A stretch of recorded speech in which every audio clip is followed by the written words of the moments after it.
선생님, 오늘도 늦게까지 계시네요? 피아노 건반을 닦던 내 손이 멈췄습니다. 학원 문 앞에 서 있는 남자, 깔끔한 정장에 부드러운 미소를 띤 얼굴이 형광등 불빛 아래서 더욱 선명하게 보였죠.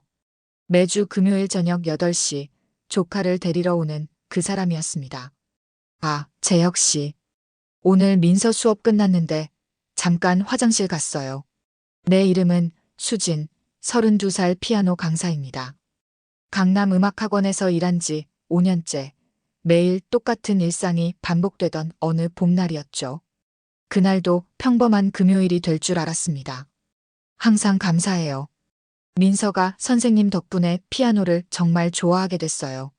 재혁은 학원 의자에 앉으며 자연스럽게 대화를 이어갔습니다. 처음엔 그저 학부모 중 한 명인 줄 알았는데 알고 보니 미혼이더군요. 외국계 기업 마케팅팀에서 일한다며 퇴근 후 누나 대신 조카를 데리러 온다고 했죠. 수진 선생님은 원래 피아니스트가 꿈이었나요? 갑작스러운 질문에 잠시 머뭇거렸습니다. 대학 때 콩쿠르도 나가고 연주회도 열었지만 현실의 벽에 부딪혀 강사가 된 이야기를 꺼내기가 쉽지 않았거든요. 하지만 재혁의 진심 어린 눈빛에 어느새 마음이 열리고 있었습니다. 그냥 피아노가 좋아서요. 가르치는 것도 나쁘지 않고 겸손하시네요. 민서가 매일 선생님 자랑하는데 그렇게 시작된 대화는 민서가 화장실에서 돌아올 때까지 이어졌고 어느새 우리는 매주 금요일마다 짧은 대화를 나누는 사이가 되었습니다. 커피를 좋아한다는 얘기에 다음 주엔 테이크아웃 커피를 들고 왔고 좋아하는 음악에 대해 얘기하다 보니 어느새 연락처를 교환하게 되었죠. 혹시 이번 주말에 시간 있으세요? 제가 아는 재즈바가 있는데 6달이 흐른 어느 금요일이었습니다. 재혁이 조심스럽게 물었고 나는 고개를 끄덕였죠. 첫 데이트는 생각보다 편안했습니다. 재혁은 과시하지 않았고 내 이야기를 진지하게 들어주었으며 무엇보다 따뜻한 사람이었거든요. 수진 씨는 정말 특별해요. 아이들 대할 때 눈빛이 달라지더라고요. 재즈바의 은은한 조명 아래서 재혁이 말했습니다. 외국 생활을 오래 해서 그런지 자연스러운 매너와 유창한 영어 실력도 인상적이었지만 무엇보다 마음에 든 건 사람을 대하는 태도였죠. 학벌이나 직업으로 판단하지 않고 있는 그대로 봐주는 사람이었습니다. 연애는 빠르게 진행됐습니다. 주말마다 만나고 평일엔 메시지를 주고받으며 어느새 우리는 서로에게 빠져들었죠. 재혁의 가족 얘기를 들을 때마다 조금씩 불안감이 들긴 했지만 사랑이면 충분하다고 믿었습니다. 아버지는 중소기업 임원, 어머니는 전업주부, 누나는 미혼으로 부모님과 함께 산다는 평범한 가족이라고 했으니까요. 수진아, 나랑 결혼해 줄래? 교제한 지 5개월째 되던 겨울, 눈이 내리던 날 재혁이 무릎을 꿇었습니다. 반지를 받아든 순간 뱃속에서 또 다른 생명이 자라고 있다는 걸 알게 되었죠. 운명이라고 생각했습니다. 이렇게 행복한 순간이 평생 계속될 거라고 믿었던 그때까지는 말이죠. 음악학원 선생님이라고요? 시어머니의 목소리가 차가웠습니다. 분당의 고급 레스토랑 개인실, 프로포즈를 받고 한 달 후의 첫 상견례 자리였죠. 재혁이 내 손을 잡았지만 시어머니의 표정은 이미 돌처럼 굳어 있었습니다. 네, 어머님. 강남에서 피아노를 가르치고 있습니다. 대학은 어디 나왔어요? 신우이 제희가 대뜸 물었습니다. 36에 미혼이라던 제희는 첫인상부터 날카로웠죠. 명품 가방을 테이블 위에 올려놓고 위아래로 훑어보는 시선이 따가웠습니다. 한국예술대학교 피아노과 졸업했습니다. 아, 거기. 시어머니가 코웃음을 쳤습니다.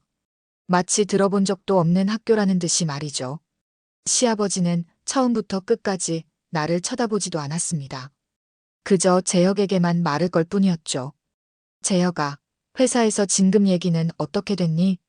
아버지, 오늘은 수진이를 소개하는 자리. 우리 재혁이가 왜 하필? 시어머니가 말끝을 흐렸지만 뒤에 올 말은 뻔했습니다. 왜 하필 너 같은 여자를 만났냐는 거겠죠. 친정 부모님은 평범한 회사원과 주부였고 우리 집안에 특별히 내세울 것도 없었으니까요. 부모님이 뭐 하시는지 여쭤봐도 될까요? 제이가 또 물었습니다. 알면서도 묻는 거였죠. 재혁이 이미 다 얘기했을 테니까요. 아버지는 작은 회사 다니시고 어머니는 주부세요. 작은 회사라면 대기업은 아니고. 누나 그만해. 재혁이 말렸지만 이미 분위기는 싸늘하게 식어 있었습니다. 음식이 나왔지만 목으로 넘어가지 않았죠. 시어머니는 계속 한숨을 쉬었고 제이는 비아냥거렸으며 시아버지는 존재하지 않는 사람 취급을 했습니다. 우리 집안이 그래도 나름 분당에서는 알아주는 집안인데 시어머니가 드디어 본심을 드러냈습니다. 재혁을 빤히 쳐다보며 말을 이었죠. 내가 정말 이 결혼하고 싶니?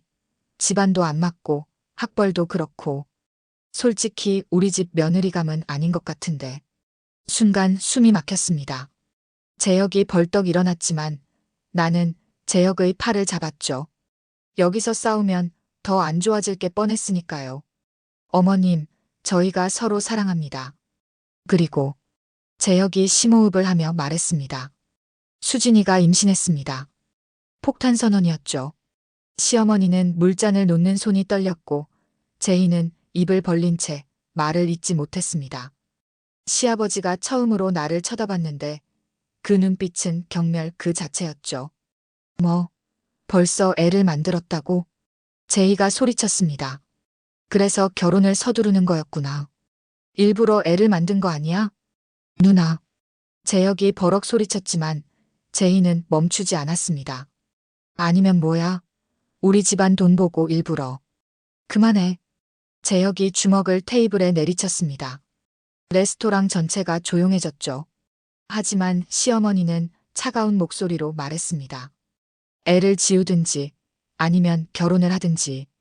하지만 우리 집 며느리로 인정받고 싶으면 각오는 해야 할 거야. 그날 이후 재혁과 나는 많은 대화를 나눴습니다. 결혼을 포기할까도 생각했지만 뱃속의 아이와 서로를 향한 사랑이 더 컸죠. 결국 우리는 결혼을 강행하기로 했습니다. 지옥이 기다리고 있을 줄도 모르고 말이죠. 계약서에 사인하기 전에 잘 읽어봐. 시아버지가 처음으로 나에게 직접 말을 건넸습니다. 결혼식을 2달 앞둔 날 신혼집 전세 계약을 위해 시댁에 모였죠. 시어머니는 거실 소파에 앉아 팔짱을 끼고 있었고 제이는 옆에서 휴대폰만 만지작거렸습니다. 아버님 감사합니다. 저희가 꼭 갚을게요. 재혁이 고개를 숙였지만 시아버지는 차가운 표정이었죠. 계약서를 펼쳐보니 전세금 2억 원 중 1억 5천을 시댁에서 빌려주는 조건이었는데 뭔가 이상했습니다. 변제 기간은 2년. 그런데 이자율이 시중 금리보다 높았고 무엇보다 상환 못할 시 시댁 명의로 전환된다는 조항이 있었죠. 어머님, 이 조항은 좀. 왜? 갚을 자신 없어? 그리고 한 가지 더 신혼집은 우리 집에서 걸어서 5분 거리 아파트로 정했어. 시어머니의 일방적인 통보였습니다. 제이가 비웃었죠. 옳게. 어차피 매일 와서 집안일 도와야 하는데 가까운 게 좋잖아요. 뒤통수를 맞은 기분이었습니다. 신혼집도 마음대로 정할 수 없고 매일 시댁에 출퇴근해야 한다니. 재혁이 항의하려 했지만 시아버지가 차갑게 말했습니다. 돈 빌리는 입장에서 조건 따지지 마라. 결혼식은 초라했습니다. 시댁에서 하객을 100명 넘게 초대했지만 우리 쪽 하객들을 보는 시선은 무시와 경멸로 가득했죠. 신혼여행도 시어머니가 돈 아깝다며 반대해서 가지 못했습니다. 수진아, 내일부터 아침 8시까지 우리 집으로 와. 결혼 첫날 밤 시어머니의 전화였습니다. 신혼의 달콤함은 하룻밤도 허락되지 않았죠. 어머님, 제가 학원 출근도 있어서. 학원은 오후잖아. 오전엔 시간 있지? 집안일 도와야지. 다음 날부터 지옥이 시작됐습니다. 매일 아침 8시 시댁 현관문을 열면 시어머니가 일거리 목록을 들고 기다리고 있었죠. 거실 청소, 화장실 청소, 빨래, 다림질, 장보기, 요리 준비까지. 임신 초기라 입덧이 심했지만 시어머니는 꾀병이라며 무시했습니다. 옳게 내 방 청소할 때 책상 위 건드리지 마요. 그리고 옷은 색깔별로 정리해야 한다니까요. 제이는 집에서 놀면서도 온갖 요구를 했습니다. 커피 타오기, 간식 만들기, 심지어 발톱 깎는 동안 옆에서 쓰레기통 들고 있으라고까지 했죠. 거부하면 시어머니에게 바로 이르고 시어머니는 버릇없다며 소리를 질렀습니다. 며느리가 시누이 시중도 제대로 못 드는 게 말이 되니? 점심 무렵이면 온몸이 파김치가 되었지만 쉴 틈도 없었습니다. 오후 2시까지 모든 일을 끝내고 학원으로 뛰어가야 했으니까요. 학원에서 6시간 수업하고 집에 돌아오면 재혁이 기다리고 있었죠. 오늘도 엄마한테 갔다 왔어? 응. 어머님이 매일 오라고 하셔서. 수진아, 조금만 참아. 엄마 성격 알잖아. 재혁은 늘 그렇게 말했습니다. 조금만 참으라고, 시간이 지나면 나아질 거라고. 하지만 시간이 지날수록 시어머니와 재희의 요구는 더 심해졌죠. 배가 불러오면서 몸은 더 무거워졌지만 일은 줄어들지 않았습니다. 임신했다고 게으름 피우지 마. 나 때는 애 낳기 직전까지 일했어. 시어머니의 말에 눈물이 났지만 꼭 참았습니다. 뱃속의 아이를 위해서라도 참아야 했으니까요. 하지만 그게 얼마나 큰 착각이었는지 곧 알게 되었죠. 옳게 배만 불렀다고 빈둥거리지 말고 알바라도 하지 그래요? 임신 7개월째 되던 날 제희가 소파에 누워 과자를 먹으며 던진 말이었습니다. 나는 무릎을 꿇고 거실 바닥을 닦고 있었죠. 허리가 끊어질 것 같았지만 시어머니가 바닥에 머리카락 한 올이라도 있으면 난리를 치니 어쩔 수 없었습니다. 형님, 저도 학원 일하고 있어요. 그게 일이야? 애들이랑 놀아주는 게 진짜 돈 되는 일 해보라고. 제희의 비웃음에 손이 떨렸지만 걸레질을 멈출 수 없었습니다. 시어머니가 주방에서 지켜보고 있었으니까요. 수진아, 오늘 장 보러 가는 거 잊지 않았지? 내일 시아버지 환갑이니까 음식 준비 제대로 해야 해. 어머님, 병원에서 무거운 거 들지 말라고. 또 병원 타령이야? 애 하나 가진 게 무슨 대단한 일이라고. 시어머니는 장보기 목록을 던져주고 나갔습니다. 종이 가득 적힌 재료들을 보니 한숨이 나왔죠. 갈비 10근, 전 재료, 나물 재료, 과일까지. 혼자서 어떻게 들고 오라는 건지 막막했습니다.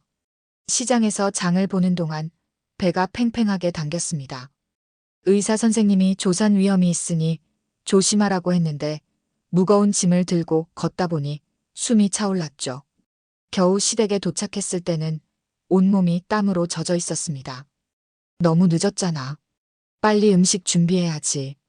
시어머니는 내 상태는 보지도 않고 재촉했습니다. 부은 발로 부엌에 서서 갈비를 손질하고 전을 부치고 나물을 무치기 시작했죠. 제희는 거실에서 TV를 보며 깔깔거렸고 시아버지는 서재에 틀어박혀 나오지도 않았습니다. 옳게 목 말라요. 차 좀 타와요. 형님, 지금 전 부치고 있어서. 아니, 간단한 것도 못 해줘요? 진짜 게으르네. 제희가 부엌으로 들어와 팔로 내 어깨를 툭 쳤습니다.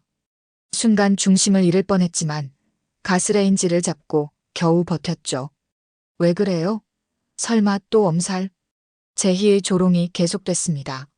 배가 쿡쿡 쑤셨지만 참을 수밖에 없었죠. 그런데 갑자기 제희가 더 세게 밀쳤습니다. 말 좀 대답해봐요. 벙어리야? 그 순간이었습니다. 배에서 칼로 찌르는 듯한 통증이 올라왔고 다리에 힘이 풀렸죠.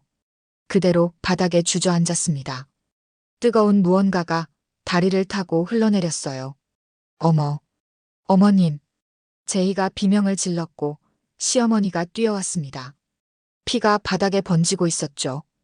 의식이 흐릿해지는 순간 시어머니의 목소리가 들렸습니다. 왜 이렇게 유난이야? 일부러 그러는 거 아니야? 구급차 안에서 정신이 들었을 때 재혁이 내 손을 잡고 있었습니다.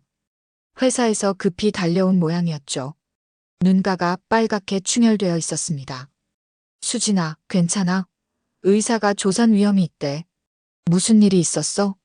눈물이 쏟아졌습니다. 그동안 참았던 모든 게 터져나왔죠. 재혁아, 더는 못 참겠어. 형님이 밀쳤어. 어머님은 매일 무거운 일만 시키고. 재혁의 얼굴이 굳어졌습니다. 주먹을 떨며 일어섰죠. 뭐라고? 누나가 널 밀쳤다고? 병실 밖에서 재혁의 고함 소리가 들렸습니다. 시어머니와 제이가 와 있었던 모양이었죠. 엄마, 누나, 이게 무슨 짓이야? 임신한 사람을 밀치다니. 재혁아, 오해야. 살짝 건드렸을 뿐인데 혼자 넘어진 거야. 맞아. 올케가 원래 엄살이 심해서. 그만. 더는 못 듣겠어. 우리 따로 살 거야. 재혁의 선언에 시어머니가 버럭 소리쳤습니다. 뭐, 내가 지금 부모를 버리겠다는 거야? 버리는 게 아니라 독립하는 거예요. 수진이랑 아이가 더 중요해요. 그날 밤 재혁은 모든 걸 정리했습니다. 시댁에서 빌린 돈은 은행 대출로 갚고 신혼집도 시댁에서 멀리 떨어진 곳으로 옮기기로 했죠. 하지만 이사 갈 곳은 반지하 단칸방이었습니다. 대출금에 병원비까지 더해지니 더 이상의 여유는 없었으니까요. 수진아, 괜찮아? 반지하 단칸방 창문으로 희미한 빛이 들어왔습니다. 병원에서 퇴원한 지 일주일, 아직 배는 당기고 몸은 무거웠지만 다행히 아이는 무사했죠. 재혁이 출근 전 걱정스러운 눈빛으로 물었습니다. 응, 많이 좋아졌어. 어서 가봐, 늦겠다. 재혁이 나간 후 좁은 방을 둘러봤습니다. 곰팡이 냄새가 나고 벽지는 누렇게 변색됐지만 시댁의 지옥보다는 천국이었죠. 적어도 여기서는 숨을 쉴 수 있었으니까요. 2달 후 아이가 태어났습니다. 건강한 아들이었죠. 시댁에서는 연락 한 통 없었습니다. 아니, 재혁이 막았을 거예요. 친정엄마가 산후조리를 도와주러 왔습니다. 엄마 고마워. 이렇게 와줘서. 고맙긴. 우리 딸이 고생하는데 당연하지. 엄마는 미역국을 끓이며 눈시울을 붉혔습니다. 반지하 단칸방을 보고 얼마나 마음이 아팠을까요? 하지만 내색하지 않고 묵묵히 도와주었죠. 수진아, 앞으로 어떻게 할 거니? 학원은 그만뒀다며? 응. 아이 키우면서 할 수 있는 일을 찾아봐야죠. 막막했습니다. 대출 이자에 월세, 생활비까지. 재혁 월급만으로는 빠듯했죠. 그때 엄마가 작은 상자를 꺼냈습니다. 이거 보렴. 우리 고향 특산물이야. 요즘 온라인으로 많이 판다던데. 엄마 고향의 건나물과 장아찌들이었습니다. 순간 아이디어가 떠올랐죠. 재혁의 외국어 실력을 활용해서 해외 동포들에게 판매하면 어떨까? 재혁아, 우리 온라인 쇼핑몰 해보는 거 어때? 그날 밤 재혁에게 제안했습니다. 처음엔 망설였지만 곧 눈을 빛냈죠. 좋은 생각이야. 내가 해외 마케팅은 자신 있어. 미국이랑 일본 교포 시장부터 공략해보자. 그렇게 시작됐습니다. 낮에는 아이를 돌보고 밤에는 상품 사진을 찍고 포장을 했죠. 재혁은 퇴근 후 외국어로 상품 설명을 번역하고 해외 커뮤니티에 홍보글을 올렸습니다. 처음엔 하루에 주문 한두 개였지만 입소문이 나면서 점점 늘어났죠. 수진아, 봐봐. 일본에서 단체 주문이 들어왔어. 6개월이 지났을 때 첫 대박이 터졌습니다. 도쿄의 한인마트에서 정기 납품 제안이 온 거죠. 월 매출이 1,000만 원을 넘어섰습니다. 반지하를 벗어날 수 있는 희망이 보였어요. 1년이 지나자 사업은 안정궤도에 올랐습니다. 김치, 고추장 등으로 품목을 늘렸고 중국과 동남아시아까지 판로를 확대했죠. 드디어 반지하를 벗어나 투룸 빌라로 이사했습니다. 작은 공간이지만 햇빛이 들어오는 게 너무 좋았어요. 엄마 덕분이야. 엄마가 아이디어를 줬잖아. 무슨 소리야? 너희가 열심히 한 거지. 엄마는 뿌듯해하면서도 걱정스러운 표정이었습니다. 그런데 시댁은 아직도 연락 없니? 없어요. 그게 더 편해요. 사실 재혁이 한 번 시댁에 갔다 왔다고 했습니다. 아이 얼굴이라도 보여주려고 했는데 시어머니가 문전박대했다더군요. 우리가 먼저 사과하기 전에는 만나지 않겠다고 했답니다. 3년째 되던 해 드디어 꿈이 이루어졌습니다. 마포에 사무실 겸 창고를 얻고 직원도 2명 채용했죠. 온라인 쇼핑몰은 국내 최대 한국식품 해외 직구 사이트로 성장했습니다. 월 매출 5천만 원, 연 매출 6억 원을 돌파했죠. 수진아, 우리가 해냈어. 재혁이 나를 안으며 울었습니다. 그 고생을 함께 견뎌낸 우리였기에 더 값진 성공이었죠. 하지만 이게 끝이 아니었습니다. 시댁의 몰락과 그들의 뻔뻔한 재등장이 기다리고 있었으니까요. 수진아, 나야. 사무실 전화기에서 들려온 목소리에 손이 굳었습니다. 4년 만에 듣는 시어머니 목소리였죠. 왜 회사 번호로 전화했을까? 불안감이 밀려왔습니다. 무슨 일이세요? 차갑게 물었지만 시어머니는 예전과 달리 조심스러운 목소리였습니다. 그게 재혁이 아빠가 좀 어려운 일이 생겨서 재혁이 퇴근하고 나서야 자초지종을 들을 수 있었습니다. 시아버지가 퇴직금으로 주식 투자를 했다가 전액 날렸다는 거였죠. 그것도 모자라 신용대출까지 받아서 투자했는데 회사가 상장 폐지됐답니다. 엄마가 집 담보로 대출받아서 카페를 차렸대. 누나랑 같이. 카페를? 응. 근데 3달 만에 망했어. 손님이 없었대. 재혁의 표정이 복잡했습니다. 가족이니 걱정되면서도 우리에게 했던 일을 생각하면 화가 나는 거겠죠. 그래서 뭐라고 하셨어? 우리 집에 와서 살게 해달래. 집도 경매로 넘어갈 상황이고 사채까지 썼대. 다음 날 시댁 식구들이 우리 집 앞에 나타났습니다. 명품 가방 대신 낡은 보따리를 든 재희, 초라해진 시어머니, 고개를 숙인 시아버지까지. 불과 4년 전 그렇게 거만하던 사람들이 맞나 싶었죠. 수진아, 우리가 잘못했어. 제발 도와줘. 시어머니가 처음으로 내게 고개를 숙였습니다. 하지만 마음이 움직이지 않았어요. 저희도 어렵게 살고 있어요. 도와드릴 여력이 없네요. 거짓말. 사업 잘 된다고 들었어. 돈 많이 벌었으면서. 제이가 버럭 소리쳤습니다. 역시 변하지 않았군요. 수진 씨, 그래도 가족인데 이렇게 모른 척할 거야? 제이가 따지듯 물었지만 나는 담담하게 대답했습니다. 가족이요? 저를 가족으로 대하신 적이 있나요? 시아버지가 처음으로 입을 열었습니다. 우리가 너무했다. 하지만 피는 못 속여. 재혁이 우리 아들이잖아. 아버님, 피가 뭐가 중요해요?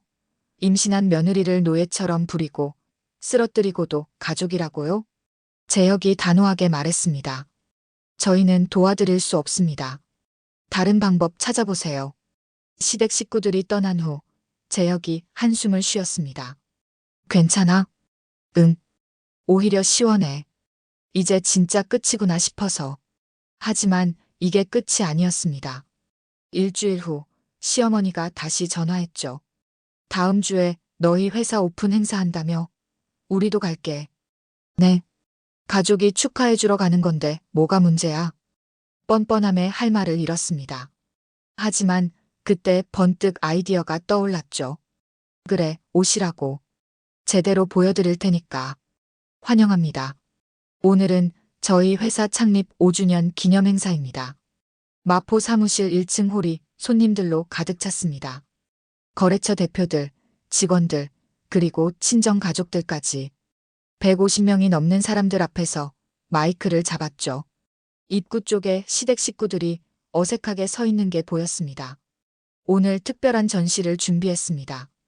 제목은 나를 더 강하게 만든 순간들입니다.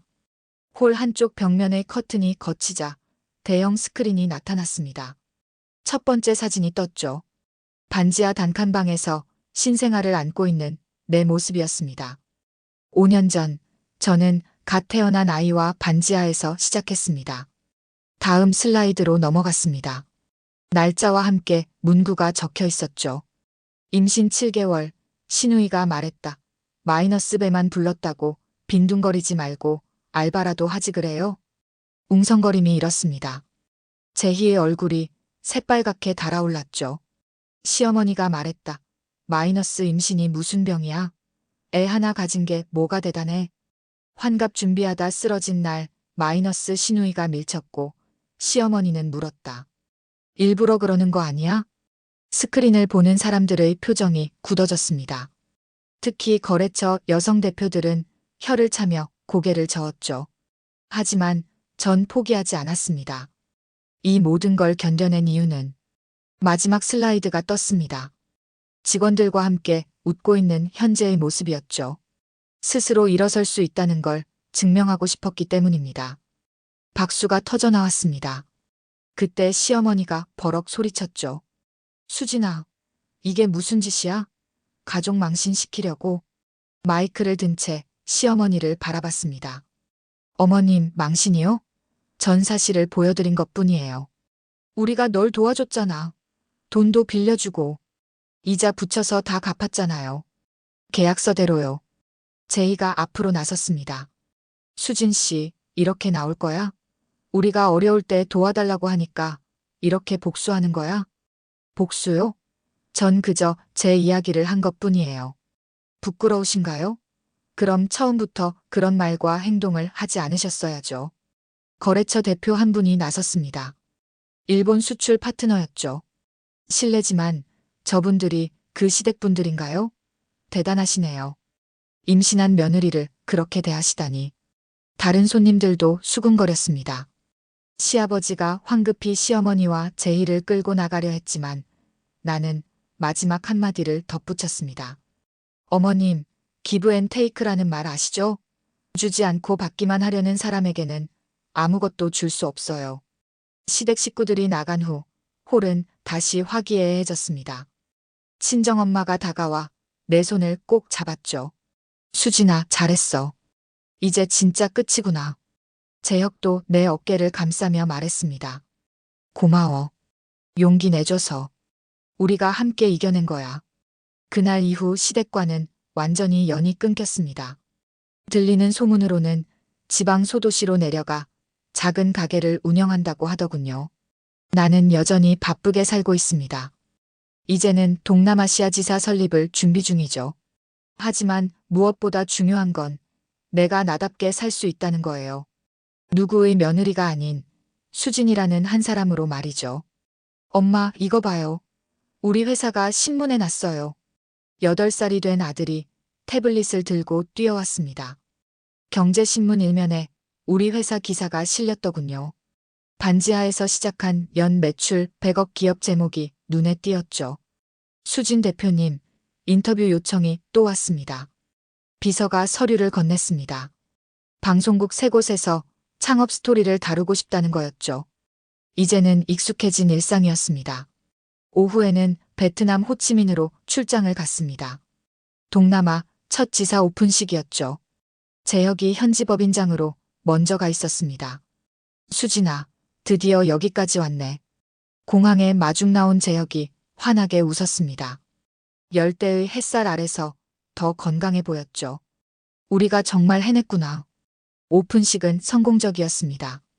현지 교민들과 바이어들이 몰려들었죠.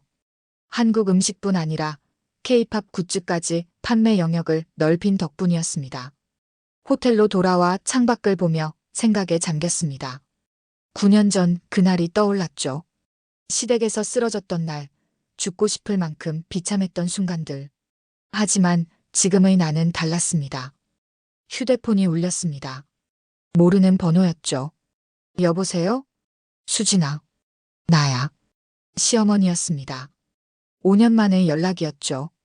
재혁 아빠가 많이 아파. 마지막으로 손자 얼굴이라도. 잠시 침묵이 흘렀습니다. 재혁과 눈이 마주쳤죠. 고개를 저었습니다. 죄송해요. 저희는 갈 수 없어요. 수진아, 제발. 어머님도 아시잖아요. 진짜 가족은 피로 맺어지는 게 아니라 서로를 존중하고 아끼는 마음으로 만들어진다는 거요. 전화를 끊었습니다. 미련도 후회도 없었죠. 다음 날 한국으로 돌아오는 비행기 안에서 방송국 인터뷰 질문지를 받았습니다.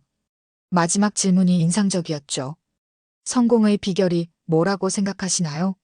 답은 명확했습니다. 가장 확실한 복수는 그들 없이도 당당하게 사는 것이었어요. 나를 무시했던 사람들이 아니라 나 자신을 위해 성공한 거죠. 창밖으로 구름 위의 햇살이 눈부셨습니다. 아들이 제혁과 장난치며 웃는 소리가 들렸죠. 이게 내가 선택한 삶이고 스스로 만든 행복이었습니다. 오늘의 이야기는 여기까지입니다. 여러분의 구독과 좋아요는 영상 제작에 큰 힘이 됩니다. 구독과 좋아요 부탁드립니다.